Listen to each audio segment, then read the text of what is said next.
Babur Saraswati park સોસાયટીમાં ચોરીની ઘટના. બાબરમાં ચોરોને છૂટો દોર મળ્યો હોય તેમ લાગી રહ્યું છે. બાબરમાં વારંવાર ચોરીની ઘટના બનતી હોય છે. ચોરો પણ બાબર પોલીસને ખુલ્લો પડકાર ફેંકી રહ્યા છે. બાબરમાં અનેકોવાર ચોરીની ઘટના બને છે, પણ બાબર પોલીસ કશું જ કરી શકતી નથી. બાબર પોલીસ રાત્રે પેટ્રોલિંગ વધારવાની જરૂર છે. અનેકવાર બાબરમાં મકાનો તથા દુકાનો તૂટ્યા છે, ત્યારે બાબર પોલીસ એક પણ ચોરી પકડી નથી. બાબર પોલીસને માત્ર હાઈવે ઉપર ગાડીઓ રોકાવવામાં જ રસ છે. આ બાબર પોલીસ સ્ટેશનની બનાસકાંઠા જિલ્લા પોલીસ વડા શ્રી અક્ષયરાજ મકવાણા સાહેબે મુલાકાત લેવાની જરૂર છે.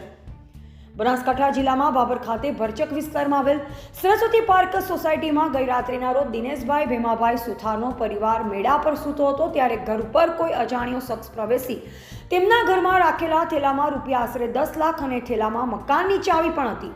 જે ચાવીથી તાળું ખોલી તિજોરીમાંથી આશરે 30 ગ્રામ જેટલા સોનાની લગડી અને કેશ પૈસા ટોટલ સાથે મળી મકાનમાંથી આશરે 12 લાખની ચોરી થઈ હોવાનું દિનેશભાઈ સુથારે જણાવ્યું.